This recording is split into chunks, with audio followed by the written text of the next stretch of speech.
Aujourd'hui, l'équipe O2 TV du Centre social Lagarde est venue à la Masse Bellevue assister à l'ultime répétition de hip-hop d'un groupe plutôt inattendu, avant programmation de leur spectacle à la Busserine et à la Friche de la Belle de Mai. Cette initiative, inscrite dans le cadre du projet Jeunes Citoyennes du Centre social Lagarde, a en effet mis en relation autour de la danse des adultes non valides et des adolescents valides. Jeanne Paris, vous êtes animatrice en contrat de professionnalisation au Centre social Lagarde. C'est vous qui êtes à l'origine de ce projet très ambitieux. Pouvez-vous nous expliquer comment vous en est venue l'idée ? Grâce à un projet Jeunes Citoyens, j'ai essayé de mettre en place un projet autour de l'handicap, parce que moi-même j'ai été très marquée par ma première visite à la Masse Bellevue. Donc je me suis dit qu'ayant déjà de l'expérience au niveau de l'handicap, c'était bizarre d'avoir ces sentiments de culpabilité, d'être normal entre guillemets. Donc j'ai voulu proposer aux adolescents que j'avais d'un groupe de hip-hop de voir un petit peu leur avis autour de l'handicap, et surtout le but c'était de les sensibiliser autour de l'handicap, autour d'une même dynamique, le hip-hop. Sophie, vous êtes éducatrice spécialisée à Bellevue. Avant la mise en place de ce projet, je sais que le hip-hop était déjà pratiqué donc à Bellevue, mais entre des personnes non valides uniquement. Pensez-vous ou avez-vous concrètement constaté que le partage de cette activité avec des personnes valides a été un plus pour vos résidents ?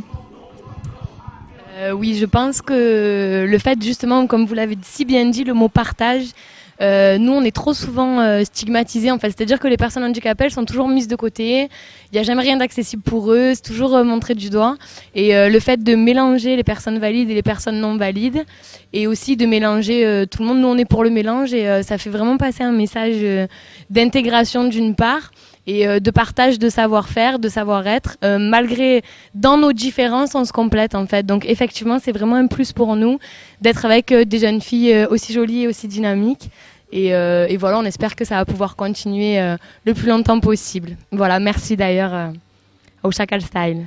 C'était bien.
Christophe, vous êtes le chorégraphe de ce spectacle dont nous venons de voir un extrait. Cette association valide-non valide ne vous a-t-elle pas compliqué la tâche ? Non, pas du tout. Déjà, je voudrais, avant de répondre à la question, faire une petite dédicace à Kaou, parce que j'ai pris sa place pour le projet. Et non, ça a été une facilité pour moi, parce que déjà, j'ai eu un aperçu du travail des éducateurs spécialisés qui était fait ici depuis un an. Donc c'est vrai que le soir, je faisais souvent des allers-retours en allant chercher Kaou, qui était éducateur spécialisé ici. Et moi, ça a été plutôt une facilité pour moi, parce qu'il y a un travail déjà qui a été fait par derrière. À la base, ça a été fait déjà par le premier professeur Karim de Massia Force. Et donc j'ai repris la suite et on va dire que c'était à peu près facile parce qu'il y avait un travail déjà construit, fait par les résidents d'ici. Voilà. Au travers de cet extrait de spectacle, nous avons pu constater l'osmose qui régnait dans le groupe. Cette entente est bien sûr le fruit d'un long travail, mais aussi un long cheminement personnel. Je voudrais savoir quelles ont été vos principales craintes au départ. Tout d'abord, c'est vrai qu'on appréhendait beaucoup.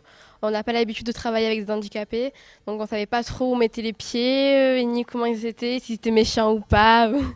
Et en vérité, ils sont très très méchants. Non, non, c'est pas vrai. En fait, ils nous ont très très bien accueillis. On s'est vite intégrés. D'habitude, c'est eux qui doivent s'intégrer. Là, c'est nous qu'on s'est intégrés à eux. Et c'était vraiment très très facile. Parce que il y a d'une part Sophie, elle est très gentille. On a bien rigolé avec elle. Et même eux, les résidents, ils sont très très accueillants. Donc ça va. Toutes nos craintes sont envolées, si je puis dire.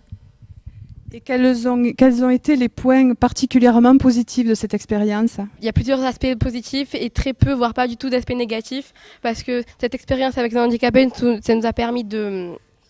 Toutes nos appréhensions sont carrément effacées et on s'est rendu compte qu'ils étaient aussi capables ils sont capables autant que nous, voire mieux au niveau motricité, parce que ils nous ont prouvé qu'ils sont capables de faire du hip-hop à leur manière, mais ils ont quand même fait du hip-hop et c'est donc de cette expérience nous tirerons, je pense, de très très bons souvenirs.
Sofiane, avec l'ensemble de vos collègues, vous venez de nous faire une très belle démonstration.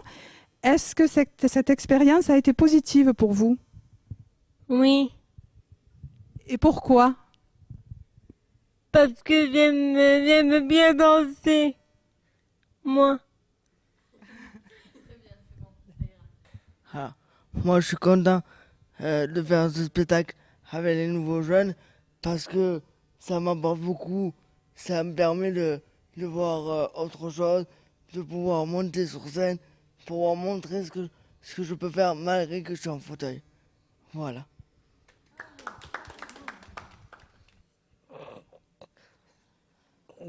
Pour moi,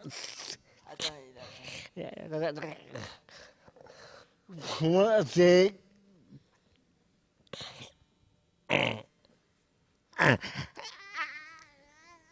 un rêve qui se réalise. Et malgré que je suis heureux. Moi, je suis très content aussi de pouvoir danser avec des personnes valides.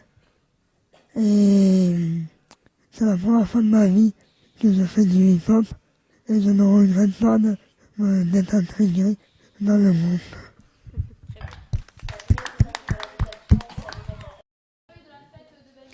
La différence, quelle qu'elle soit, dans notre société stéréotypée, crée des fossés entre les individus, le plus souvent par méconnaissance de l'autre et crainte de l'inconnu.